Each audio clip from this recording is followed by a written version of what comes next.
kids, and welcome to the Jaywalking Sound. What are we all doing here? Suppose this colossal question is one we've all either pondered or perhaps even settled on an answer. I found mine several years ago, and it's changed little since. We exist to experience. Now, since coming up with that particular definition, I do think there's an addendum that needs to be made. We exist to experience together. The world we know is changing, faster and stranger than I'm sure many of us can recall. It means ample opportunity for both light and dark sides of the Force. But there's no doubt the veil is lifting for humanity to make better decisions. I urge all of us to avoid one particular decision moving forward, calling for revolution. The time is now to focus instead on evolution. I anticipate most people listening to this consider themselves good-natured people who probably have some unsavory behaviors you'd prefer not talk about. Michael Corleone had a family and friends he cared about and a level of respect for his enemies. This is us. We are the humans, the men and women of all hues, the rainbow. We are the mosaic. The colors of a masterpiece do not compete. They highlight, enhance, and complement each other to form something their tints and shades can't do alone. Each takes the spotlight at different times. But the single monochrome cannot create that beautiful aesthetic, beauty, freedom, wonder. Now, our current knowledge of science, art, philosophy, it comes from different cultures, whether it was shared, stolen, or collaborated through history. Now today, globalization, technology, and things like this have brought us to the pinnacle of opportunity. To maximize our future, I'm calling for social evolution. I'm so interested in seeing what a united humanity can accomplish, create, and discover. And so, this is what the Jaywalking Sound and its community is all about. Resonance of unity. So, who's willing to take up the challenge and help me unite the humans? My name is Jay Walker, and welcome to the Jaywalking Sound. Hey guys, and officially welcome to the Jaywalking Sound, my first time on camera on this project. So, what are we doing here? Well, for me, I found as I kind of reflect on a lot of the things I'm working on and that I've become really good at starting projects and very poor at finishing them. And I want to change that. I want to be able to put more things out into the world. And so over the last while, I've gone about reviewing all the projects that I've started over the last 10 years or so. And I came up with a really big number. Now, the way my mind kind of works, the brain seems to work really well, but the practical implementation is not so grand. So, this show is really about action and helping me to take all of these projects that I've started and get them into the world. Whether it's me who ends up working on them or I end up giving them away to someone else who can do them, that's what I'm interested in. And so at the same time, we're going to take plenty of time here to promote other projects that are happening from awesome people that I've met along the way. Going to do the same thing with a bunch of artists along the way. And so, really, for anybody with a diverse mind or considers themselves to have multiple interests and multiple talents in some different areas, and you don't really believe in that concept that you need to follow just kind of one career path, well, this is what jaywalking is all about. So, a little bit about some of those projects. I'll give you a couple examples of kind of the realms they sit into.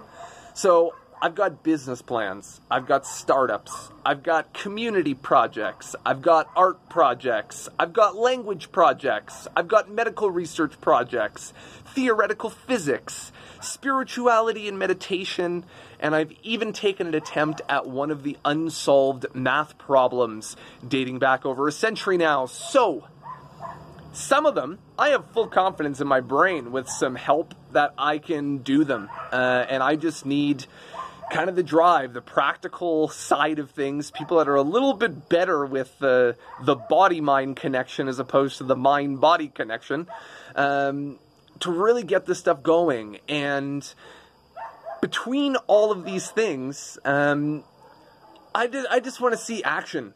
You know, I anticipate putting some of those projects out there. The community is going to be like, no, you're way off, brah. That's fine. If my work into a project has gone 20 or 30 hours and it's something I'm just not interested in, and someone shows some interest saying, hey, awesome, I will give you all that work, do it. I don't want that work to have gone to waste. And at the same time, this is a forum to start new projects that haven't originated from my brain and my experiences. But if you are listening to this and you have some ideas, share them, put them in the community. That's what this is all about.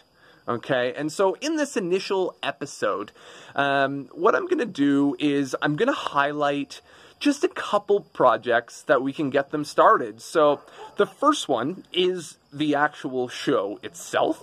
All right, and the second one, as you can see, I'm up here in my rooftop garden. Some of my dogs hanging out. Oh, they've run away. They've run away. But the first project is called Operation Homegrown. So I started working on this one about 12, 13 years ago. When I was in my late teens, I came across, really, it was my first professional mentor outside of my parents, a man named Dennis Walsh, who has since passed on, rest his soul.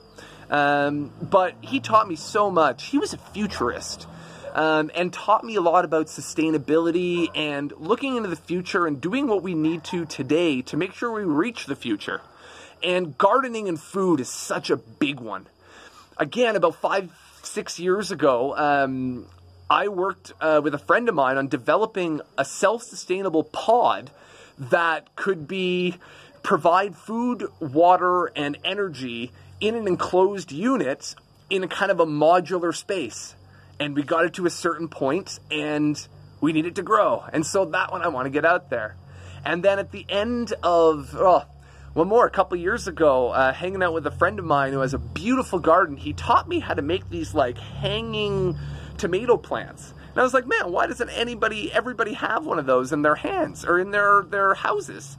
Right? It seems like such a simple thing to do. And about a year ago, I got really this urge to invest in the food side of things. We got to teach people how to grow their own food. It's important. We need to decentralize our agriculture system to make it work for everyone, right? And so I started getting this urge. I started reaching out to biologists and permaculturalists and agriculturalists and all these people. And by about January, I was planning to get this thing going, and we got some interest, and then I dropped the ball again. I got interested in other things, and, you know, I think about it now. If we would have started that project in January, having known in full detail how the world would shape out in 2020, man, I'm kicking my ass now for that. But at the same time, talking to all my friends and that, man, everybody's gardening this year. And it's awesome. And so I really want to push that project. So Operation Homegrown is about finding a team and coming up with a process on multiple different levels, whether it's an individual level, whether it's more of like a systematic level of how we can really help feed the world and teach people how to feed the world. So this is project number 1, Operation Homegrown. If anybody is interested in being part of this conversation and this movement, let me know. All right, so I'm going to give you guys a little break here. We're going to do a cool little promo. And just as a quick thing, all art on this episode has been provided by my dear friend, Mandy Lalaima. I don't know how to pronounce her name, I'm sorry. But she is super dope. And so all the art you're seeing on this episode is from her. And so if you're in Guate and you need some ink done, call this chick up. She is super, super awesome. And part of the reason I really wanted her on this episode is because the promo we have coming up is for a couple dog rescues. So a couple friends of mine who are doing dog rescues, one here in Guate, one in Mexico. And really, I knew Mandy was a cool person. We'd met each other a few times and, you know, had some brief interactions. But all of a sudden, there was this one time where I found this street dog and was just running around town trying to figure out what to do with it. I was very poor at the time. I really couldn't take it in. And her partner at the time were the people who helped me take care of it and helped me find where to put that dog. They nursed it until we could relocate it to a local Mayan family. And so I know she's super, super cool. So check out Mandy's art. Let's get excited about Operation Homegrown. And now a word from our sponsors. On our quest to unite the humans, I think we're going to need some help. And so what better place to start than with man's best friend? So this is Mappa Chowda. She is a street rescue. My girlfriend and I rescued a couple years ago, and since that she has had puppies, and I've still got a couple of them full grown now. And needless to say, dogs have been an absolute joy in my life, and the connection that humans and dogs have is very important. And so they are the sponsors for this segment, the dogs. So I want to highlight a couple organizations, some awesome humans and kind of their networks that I know that are doing great things with the dogs here in Central America. Now, the dog problems here in Central, or if you've ever really spent time in a third world country, you know that it's not like North America or Europe. Dogs are treated way worse. There are packs of wild ones in the streets. There are a lot of disease. There are a lot of dogs who get abused, are used as just pure breeding animals. It's not uncommon for dogs to be poisoned here, whether it's by the municipalities trying to clean up all the street dogs, or by your neighbor who's unhappy with your dog barking in the night. And so dog culture here is not the same in the rest of the world. Here in Central America, I've seen some horrific things with dogs myself personally, and it sucks. It really sucks. And so I'm going to highlight a couple awesome individuals. Now, these people are absolute superheroes. I've seen both of them go so far out of their way. The first one, let's talk about Miss Rochelle Morgan, rocking it in Tulum. Tulum, just south of Cancun, for those of you unfamiliar. And she runs this wicked studio called Yoga Dicha. I've seen them do some awesome immersion and practices, but maybe the coolest thing about Rochelle is her love of the dogs. She has sponsored and fostered over 200 dogs herself. Any day you walk through that Yoga Dicha studio, you are going to bump into some dogs that they are looking to find to rehome. So Help Tulum Dogs is the organization that she works with, and you can get a hold of them on Facebook. Sponsor them. You can be a monthly sponsor. You can be a one-time sponsor, or better yet, you can adopt one of these awesome rescued dogs. Now, Yoga Dicha itself, they have some different programs where you can sponsor Help Tulum Dogs working through them. Now, in terms of the actual yoga practice as well, they have an awesome immersion team, and they happen to have an immersion coming up here at the beginning of September. So if you're interested in the yoga side, check that out. If you're interested in the dog side, still check them out, yogadicha.com. Help Tulum Dogs, you can find them on Facebook. Awesome. Rochelle, thank you for everything that you're doing. You are an awesome, awesome, awesome, awesome human. Now, another awesome, awesome, awesome human I know don't know if there's enough awesomes in there, Mr. Steve Levine, running here in Guate the Mayan Dog Foundation, or Mayan Dog Rescue Foundation. Now, here you can see Steve and Cypress. This was the first dog that got it all started. Now, I remember Cypress when she was just a puppy. I had the privilege of helping to take care of her as Steve was getting the organization going, and she is still by his side. She is kind of the crown flag bearer. Now, at this point, Steve has also helped hundreds of dogs. I have seen this man spend all sorts of money in his own pocket to do all sorts of things for these dogs, and not only to refoster them, but to help deal with issues like unspayed females getting gang raped, and just creating more and more puppies with the strays, and more pack problems. And you know, the neighborhoods that Steve lives in and around, they are in good shape with the dogs. And you know, I've seen a bunch of volunteers come this guy's way, and he makes them treat it like a job. And the love in this dude's heart is super awesome. I'm very proud to call you my friend.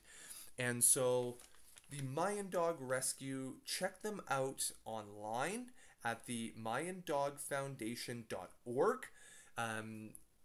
You can work with them to donate as well.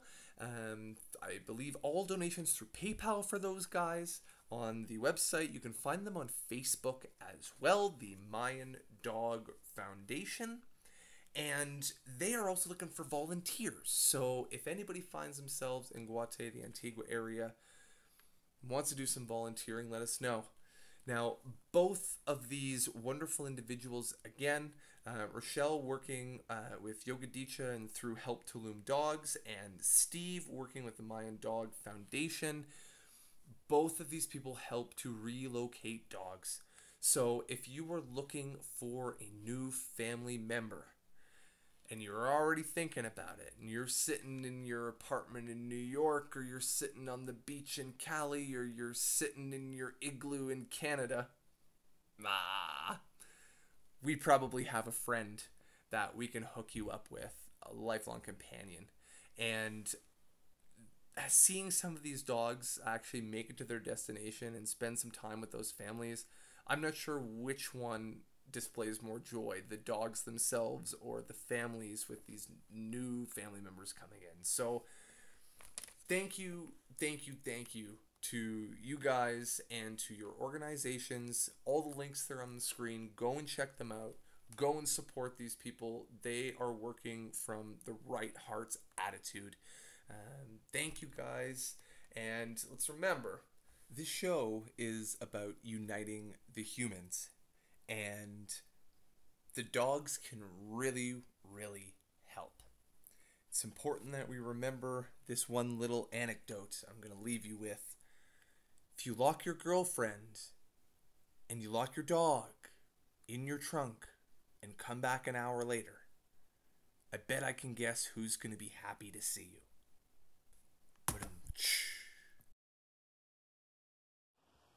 Alrighty, so come here. Got my dogs to join me for this last section here. So in this little section, I just want to introduce a few ideas of the projects that maybe we want to explore as a community for the next episode or two. And so I'm going to give 3 different options. Come here, my baby. Sit down. And so I'm going to give you guys 3 different options of a couple of different types of projects that people might be interested in. So the first one is one I'm working on with a dear friend of mine called Darkness Retreat.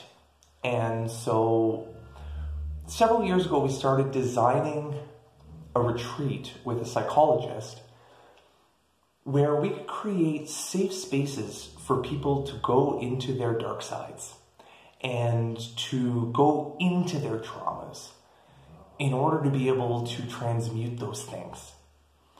And so the idea would be something like, I'll give you an example. We want to do a not-so-sweet tea party where half of your members are there role-playing intentionally to be dicks, like putting salt in your coffee instead of sugar. And the other half are the benevolent, happy ones who just have to deal with the assholes. And then we reverse the way we go about it. And so it's basically a week-long retreat of different symbolic events and creating different safe spaces for us to integrate our darkness. I'm sure we all have some pretty vicious thoughts. I'm sure we've all had to hold back a laugh from watching a kid fall, or we've all thought of punching someone in the face. It's natural that we experience these things, but it's also a big problem in the spiritual community of spiritual bypassing all of this darkness that is a part of us. And so we want to give people a safe space where they can explore their darkness or trauma with a psychology aid, trained psychology aid, to really move that energy, transmute that energy, use it as fuel to be better in the future. So that's one we're working on, darkness retreat. Okay. Number 2, sound healing. So I developed a sound healing methodology several years ago using harmonics on an acoustic guitar. And I actually did some sessions with Rochelle at her studio and some of her students where we were able to do sound healing with yoga practice to create really, really cool effects. And so I've met some other sound healers. I haven't found anybody who does the method that I do, but after getting pretty deep into sound science and figuring out, some of the power that acoustics have that we're just starting to tap into the surface, there's so much to learn with the concept of sound healing and frequency healing.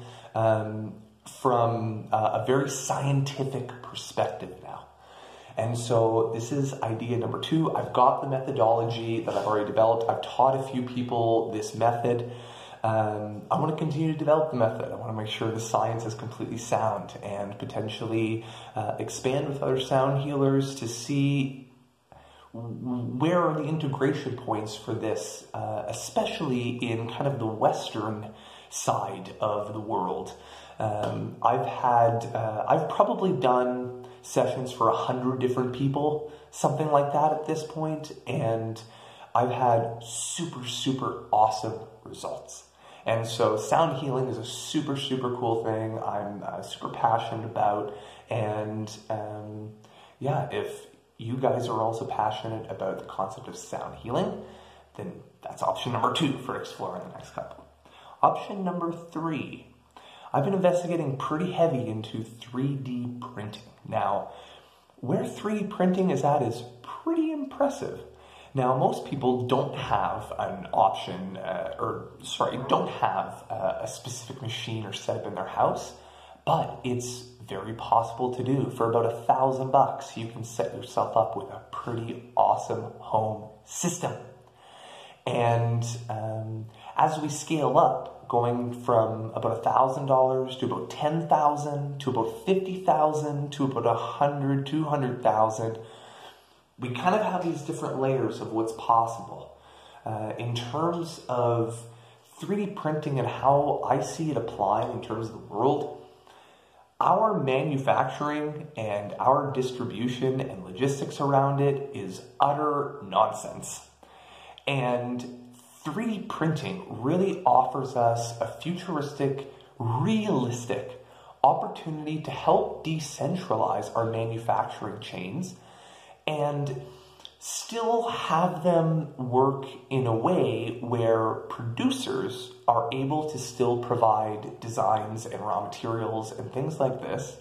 And so there is a business opportunity for a lot of individuals here, but our system does not currently support decentralized manufacturing, right? Now, the ideal is in, for me anyways, every neighborhood of, 1,000, 5,000 people should have their own 3D printing warehouse or factory manufacturing station. Factory is maybe not a good word. Manufacturing station, where we can teach locals how to basically produce what we need for an environment. And a neighborhood can use all of the things that they need made right there in their neighborhood. And so just think of the logistic impacts this could have worldwide. And so 3D printing is what I'm super excited about. We can 3D print plant-based meat now. Literally 3D print it. There's an Israeli group that's working on it. And like blood and muscle and fat, all made out of plant material that tastes like real meat. You know, pretty cool. You know, we're able to 3D print human limbs now. Human limb replacements. An ear, we can 3D print you an ear that can be surgically reattached to your head and work. How fucking awesome is that? So, for the next couple episodes moving forward, we're going to look at those 3 ideas. Whichever one gets the next vote will be the highlight of the next episode. So, darkness retreat, sound healing, and 3D printing. Those are the next 3 projects I'm introducing all of you kids to. Alright, so this episode, with me being a musician, this episode and every episode, I want to make sure that I'm providing music to you guys as well. It's a huge, important thing to me, and so I'm going to leave you guys with a track that I wrote, inspired by a friend of mine, and so thank you to you, friend. As soon as you see this, you're going to know who you are. I'm going to reach out to you as well, but this is for you. Huge thank you to you. And so this song, I hope you guys enjoy it. I want to thank Mandy for her art contributions. Again, if you're in Guate, you're looking for some ink done, reach out to Mandy. She is a super cool person, big-hearted person, and just super, super interesting. And her partner is also a dope artist who we're going to feature on upcoming episodes. So stay tuned for that. I want to thank Rochelle and I want to thank Steve for being willing to be a part of this as well. And my pleasure to help promote and support their organizations. Now, for anybody that has ideas, anybody that has initiatives they want to get off the ground, they need a team, they don't know how to start, that's what we're here for. Please reach out, put it in the comments, message me privately, however we got to do it. Let's activate the world. I thank you guys so much for joining me, and we'll talk soon.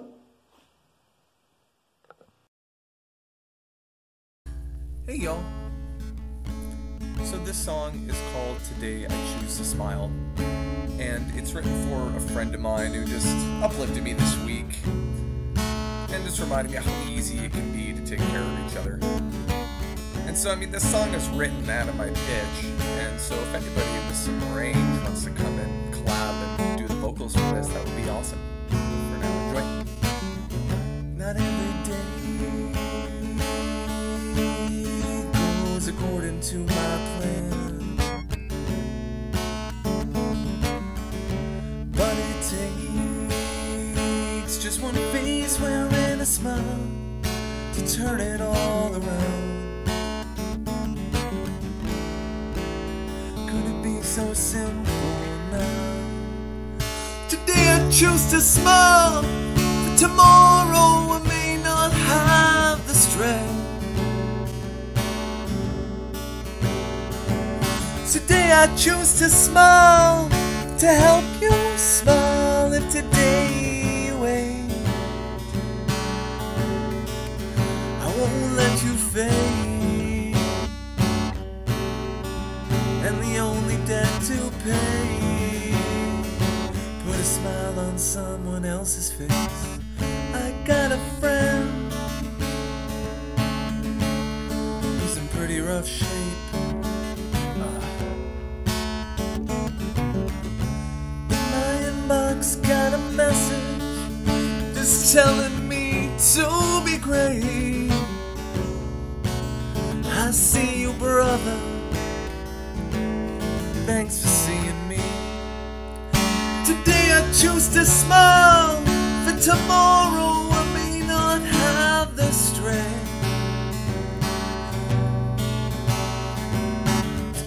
choose to smile, to help you smile if today you win. I won't let you fade, and the only debt to pay, put a smile on someone else's face. See how easy it is, kids? Come on now.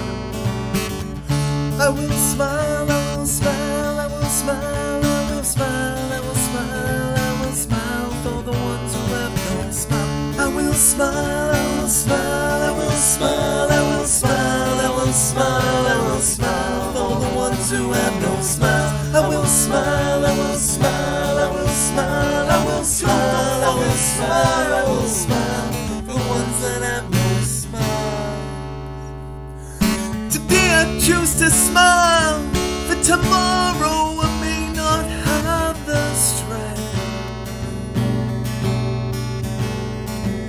Today I choose to smile, to help you smile if today you ain't. I won't let you fade, and the only debt to pay, put a smile on someone else's face. Love y'all.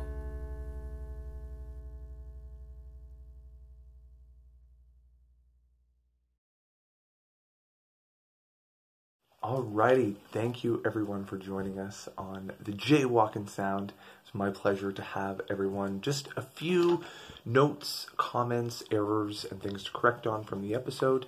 Pronunciation on Mandy's name, Mandila Lamia. Alright, Mandila Lamia. And on Rochelle's name, it is Richelle, R-I, Richelle. Okay. Video and audio support. I need help there, kids. If we want this to really look good and attract some people, and anybody willing to put forward some advice or some time on how I can do audio-visual better, let me know. We're calling all artists, and if you have projects, send them our way. Put them through the community, and we'll get the support to get the projects off the ground. And last one, episode length. I do want to get the episode length right, and so we can adjust that to make sure everybody's active and interested, and it's high impact. So from me and the dogs, we wish you guys a wonderful evening, and we'll see you the next time.